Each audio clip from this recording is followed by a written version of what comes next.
नमस्कार साथियों, गरजते बादल चैनल में आपका स्वागत है। हम पिछले वीडियो में रस किसे कहते हैं, उसकी परिभाषा और रस अवयव के बारे में चर्चा कर चुके थे और रस से संबंधित विभिन्न आचार्यों मतलब 4 आचार्यों के मत हम देख चुके थे। अब आगे का जो है वो आज वीडियो पढ़ेंगे, रस के भेद। तो रस के भेद का पार्ट ये एक है, भाग 1 है, क्योंकि रस जो है वो 2 भाग में पूरा हो पाएगा। चलो देखते हैं कि संस्कृत साहित्य शास्त्र में रस संख्या के विस्तार और जो थे संकोच की प्रवृत्ति प्राय आरंभ से ही मिलती है।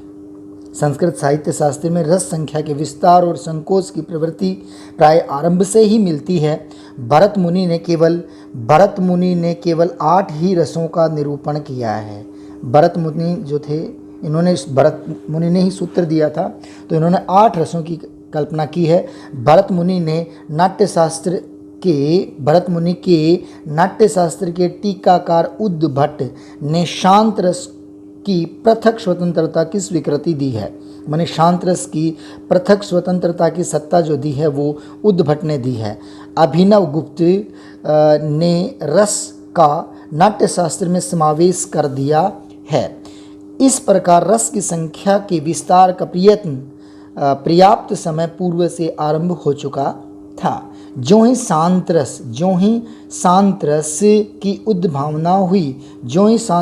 उद्भावना हुई, त्यों ही अन्य अनेक रसों के लिए भी द्वार खुल गए। जैसे ही शांत रस आता, उसके बाद में इसके बाद के जो रस हैं उनके द्वार भी खुल गए। इस प्रकार रसों की संख्या काव्य में बढ़ती गई। पहले 8 भरत मुनि, उसके बाद में 9, फिर उसके बाद में 10 और आज इनकी संख्या 11 मानी जाती है।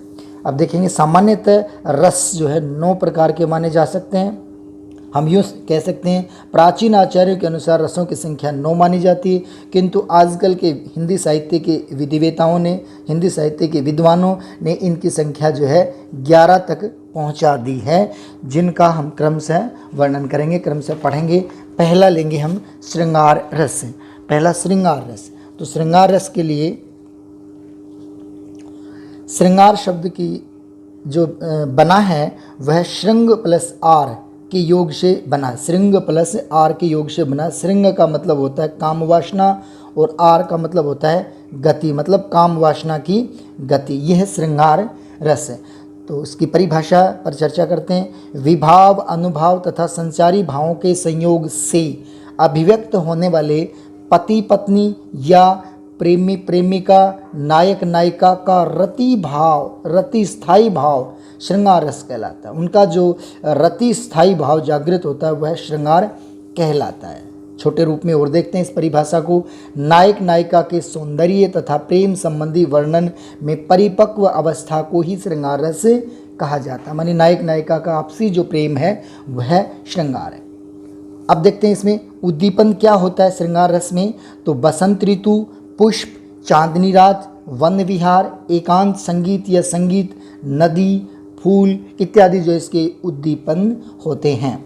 आलंबन में क्या लेंगे? नायक नायिका, आप प्रेमी प्रेमिका, पति पत्नी, आप ये भी कह सकते हैं। इसके बाद में स्थायी भाव जो है इसका रति है, इसका स्थायी भाव रति है। श्रृंगार रस के 2 प्रमुख भेद माने जाते हैं, संयोग श्रृंगार, वियोग श्रृंगार। जैसा कि जानते हैं संयोग में मिलन होता है, वियोग में बिछड़न या वियोग होता है।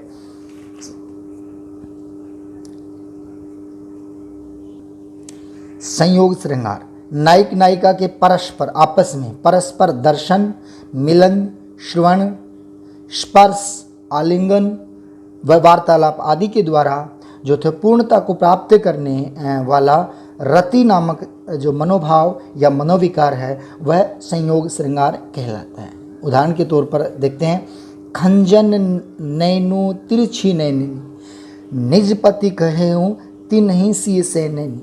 मतलब क्या है कि तुलसीदास जी ने सीता के बारे में, या सीता राम लक्ष्मण ये तीनों ही वन गमन के समय जा रहे थे, उस समय की चर्चा है कि खंजन नैनों के समान या खंजन पक्षी की भांति उनके बड़े सुंदर नैन हैं, उनसे उन्होंने तिरछे नज़र करके, अपने नैनों से तिरछे नज़र करके, अपनी आँखों से निज पति कहेऊ, स्वयं के पति को कहा, बताया, स्वयं के पति के बारे में बताया। तीन ही सीए सैन्य, तीन ही माने उन्हें, माने पति को, सीए सैन्य, सीए मतलब सीता ने, सैन्य मतलब सैन से या इशारे से राम के बारे में बताया कि अमुख जो आदमी मेरे साथ है यह मेरे पति हैं। अगला देखते हैं वियोग श्रृंगार। तो वियोग श्रृंगार में नायक नायिका के साथ कह दें, या नायक नायिका के, या प्रिय प्रिया के, प्रेमी प्रेमिका के आपसी दर्शन, श्रवण, आलिंगन अथवा बातचीत में या बातचीत के संबंध में जब कोई व्यवधान उत्पन्न हो जाए, व्यवधान उत्पन्न हो जाए, रुकावट आ जाए, तब रति जो था स्थायी भाव जो था वियोग श्रृंगार कहलाता है। मतलब उन दोनों के मिलने में अगर कोई व्यवधान आ जाता है तो ये वियोग श्रृंगार कहलाता है। वियोग की 4 अवस्थाएं मानी जाती हैं। ये नेट में पूछा जाता है, फर्स्ट ग्रेड में पूछा जाता है, अन्य जो बड़ी एग्जाम्स हैं, परीक्षाएं, उनमें पूछा जाता है वियोग की कितनी अवस्थाएं हैं। तो वियोग की 4 अवस्थाएं हैं, पूर्व राग, मान, प्रवास और अभिशाप। पहले को देखते हैं पूर्व राग क्या होता है। नायक नायिका के मिलन संबंध से पूर्व उनका चित्र दर्शन, रूप, गुण, यश आदि के द्वारा एक दूसरे के प्रति अनुराग करना एवं मिलनातुर होना जो है, मिलनातुर मतलब मिलने के लिए उतावले होना पूर्व राग कहलाता है। जैसे कोई फ़ोटो भेजी जाए और उस फोटो को देख करके हमें उससे प्रेम हो जाए या उसके प्रति आकर्षण हो जाए, वह पूर्व राग है। जैसे नल दमयंती में चित्र दर्शन से राजा नल जो है दमयंती के चित्र देखते हैं, ठीक उसी प्रकार से ही ये पूर्व राग, मिलने से पहले किसी चित्र, स्वप्न इत्यादि से जो दर्शन होता है, पूर्व राग है। और दूसरा है मान। जब नायक नायिका, पति पत्नी में से कोई एक दूसरे से किसी भी कारण से रुष्ट हो जाए, रूठ जाए, तो उस समय की वियोगानुभूति को मान कहा जाता है, नाराज़गी कहा जाता है। पति पत्नी या नायक नायिका, प्रेमी प्रेमिका में कोई भी कारण लेके अगर एक दूसरे से रूठ जाते हैं तो रूठना जो है वो मान कहलाता है। तीसरा है प्रवास। पति पत्नी, नायक नायिका या प्रेमी प्रेमिका में से जब कोई एक विदेश गमन मतलब उस जगह से दूर चला जाए, विदेश गमन कर जाता है, तो उस स्थिति में वियोगानुभूति होती है, उसे प्रवास की संज्ञा दी जाती है। और अंतिम है वियोग की चौथी दशा है अभिशाप। वियोग की जो चौथी दशा है वह है अभिशाप। तो अभिशाप नायक नायिका या प्रेमी प्रेमिका में किसी देवी देवता में, किसी देवी देवता में या किसी देवी देवता के द्वारा या विपत्ति का कारण जो देवी देवता बन जाते हों। जैसे नायक नायिका प्रेमी या प्रेम में किसी देवी में किसी देवी विपत्ति के कारण, किसी देवी विपत्ति के कारण होने वाले वियोग को अभिशाप कहा जाता है। देवी विपत्ति, भाग्य जिसको कहा जाता है, देवी विपत्ति के कारण जो है वो अलग रहते हैं, ये अभिशाप होता है। ये था वियोग की 4 अवस्थाएं। दूसरा रस है हमारा वीर रस। वीर रस के बारे में देखेंगे।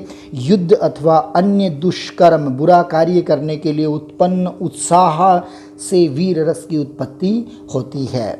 इसका स्थायी भाव जो है वह उत्साह है। वीर रस का स्थायी भाव क्या है? उत्साह है। दूसरा जो है किस प्रकार से जागृत होता है यह, तो प्रतिद्वंदी राजा, दीन, याचक, तीर्थ पर्व आदि इसके आलंबन विभाव होते हैं। और उत्साहित होने वाला, इनसे उत्साहित होने वाला व्यक्ति आश्रय विभाव कहलाता है। इनसे उत्साहित होता है वो आश्रय विभाव कहलाता है। शत्रु का पराक्रम, युद्ध का आह्वान, ललकारना, याचक की दीन दशा आदि इसके उद्दीपन विभाव हैं। और उसके बाद में रोमांच, गर्वीली वाणी, आदर सत्कार, दया के शब्द आदि इसके अनुभाव होते हैं। घृति, मति, गर्व, स्मृति, तर्क, उग्रता आदि इनके संचारी भाव होते हैं। और जो है वीर रस के 4 भेद माने जाते हैं, या हम यूँ भी कह सकते हैं वीर जो है वो 4 प्रकार की होती हैं। वीर कितने प्रकार के होते हैं ये भी पूछ लिया जाता है। तो वीर जो है 4 प्रकार के होते हैं, युद्ध वीर, दान वीर, धर्मवीर और दयावीर, ये 4 प्रकार के वीर होते हैं। आइए इन चारों प्रकार के वीरों के बारे में भी चर्चा करते हैं। पहला है युद्धवीर। तो युद्धवीर कौन होता है? इसका स्थायी भाव उत्साह, क्योंकि जब हैं ये वीर रस के पार्ट तो उनका स्थायी भाव उत्साही होगा, चारों में उत्साही होगा। तो उत्साह। आलंबन जो है वो शत्रु होता है। उद्दीपन शत्रु का पराक्रम, उद्दीपन शत्रु का पराक्रम और चेष्टाएं आदि। अनुभवों में गर्व सूचक वाक्य रोमांचित, उत्तेजित होना, रोमांचित होना, उत्तेजित होना, बाहों का फड़कना और उछलना आदि को लिया जा सकता है। इसमें संचारी भाव जो हैं वो घृति मतलब धैर्य, स्मृति, गर्व, तर्क, आवेग और सुख के आदि जो है इनके संचारी भाव माने जाते हैं। उदाहरण के तौर पर एक पद देखते हैं कि जय के दृढ़ विश्वास युक्त थे दीप्तिमान जिनके मुखमंडल, पर्वतों को भी खंड खंड, देखो यहाँ वीरता का परिचय हो रहा है, पर्वतों को भी खंड खंड मतलब टुकड़े टुकड़े कर रजकण कर देने को चंचल, रजकण मतलब मिट्टी के समान कण कर देने को भी चंचल, फड़क रहे थे, फड़कना, फड़क रहे थे अति प्रचंड शत्रु मृदन को विहल, ग्राम ग्राम से निकल निकल कर ऐसे युवक चले दल के दल। तो यहाँ स्पष्ट सी बात है कि भाई गांव से जो है वो दल के दल, युवकों के दल निकले। तो यहाँ पर युद्ध वीर जो था उसका रस जो है उद्बोधित हुआ।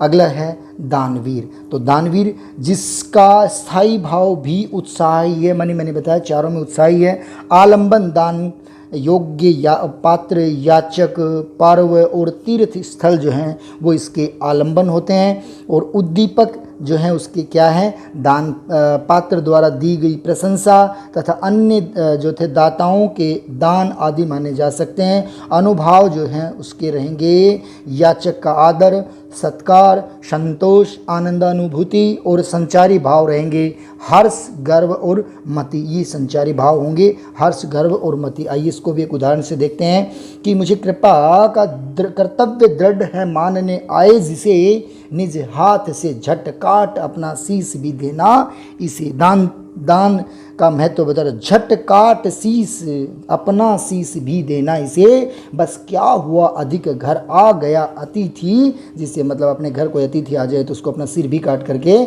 दे दें तो भी कोई बड़ी बात नहीं है। हूँ दे रहा हूँ कुंडल तथा तन त्राण होता है कवच ही अपना इसे। इसका मतलब क्या है कि यहाँ दान का महत्व करण के माध्यम से जो है बताया है। और अगला है अपना धर्मवीर। चौथा जो है वीर है वह धर्मवीर। तो इसका स्थायी भाव भी उत्साह है। आलंबन क्या होंगे इसके? महाभारत, रामायण, मनुस्मृति मतलब धार्मिक ग्रंथ आदि धार्मिक ग्रंथ हैं। उद्दीपन जो रहेगा वो इसका धर्म ग्रंथों का धार्मिक इतिहास और फल स्थिति है। फल स्थिति इसका क्या परिणाम निकलेगा? अनुभाव जो रहेंगे वो धर्माचरण, धर्म हेतु कष्ट सहन करना आदि इसके अनुभाव रहेंगे। और जो थे संचारी भावों में अगर हम चर्चा करें तो घृति, मति आदि इसके जो हैं वो संचारी भाव रहेंगे। उदाहरण के तौर पर और देख लेते हैं। और जो टेक धरी मन माहिन छाड़े हों को करो बहु तेरो, धाक रही है युधिष्ठिर की धन धाम तजो, पैन बोलत फेरो, मातु सहोदर ओशतु नारी जू सत्य बिना ते होहन बेरो, हाथी तुरंगम ओ वसुधा बस जीवहूँ धर्म के काज है मरो, मतलब धर्म के कार्य के लिए मैं अपने प्राणों को न्यौछावर कर दूंगा। और अंतिम जो है हमारा अंतिम दयावीर। तो दयावीर के बारे में और देखते हैं। इनका स्थायी भाव भी उत्साह है। आलंबन जो है वो दया का पात्र है, दयनीय व्यक्ति होता है, गरीब व्यक्ति होता है। और उद्दीपन जो है वो दया के पात्र की करुणा अवस्था को माना जा सकता है, दया के पात्र से सांत्वना के वाक्य कहना आदि इनके अनुभाव होते हैं। और संचारी भावों की अगर हम कल्पना करें तो हर्ष, मति और घृति आदि जो है इनके संचारी भाव होते हैं। और इसका उदाहरण देखते हैं। देखत मेरे को जीव हने सुनि कै धुनि कोस हजारत धाऊं, मैंने 1000 कोस तक भी मैं दौड़ करके आऊँ। और को दुख न देख सकूं, जेहि भांति छूटे तेहि भांति छुड़ाऊं। किसी भी प्रकार से छूटे तो उसको छुड़ाऊं। दीन दयाल है छत्र धर्म तहु, सिवी हो जग व्याधि न शाऊं। तू जनि सींच कपोत के पोतक, अपनी देह देते ही बचाऊं, मतलब अपना शरीर दे करके भी मैं उसे बचा सकूं। मतलब यहाँ दया के महत्व को स्वीकार किया है। आशा करता हूँ आपको रस का यह पहला भाग पसंद आया होगा, और उम्मीद करता हूँ आप मुझे चैनल पर बहुत ही आकर्षक, बहुत ही प्रभावशाली तरीके से मुझे फॉलो भी कर रहे हैं, सब्सक्राइब भी कर रहे हैं, और आपसे यही उम्मीद भी मैं करता हूं कि मुझे इसी प्रकार से आप सब्सक्राइब भी करते रहेंगे, शेयर भी करते रहेंगे। आपका बहुत बहुत बहुत धन्यवाद। Thank you.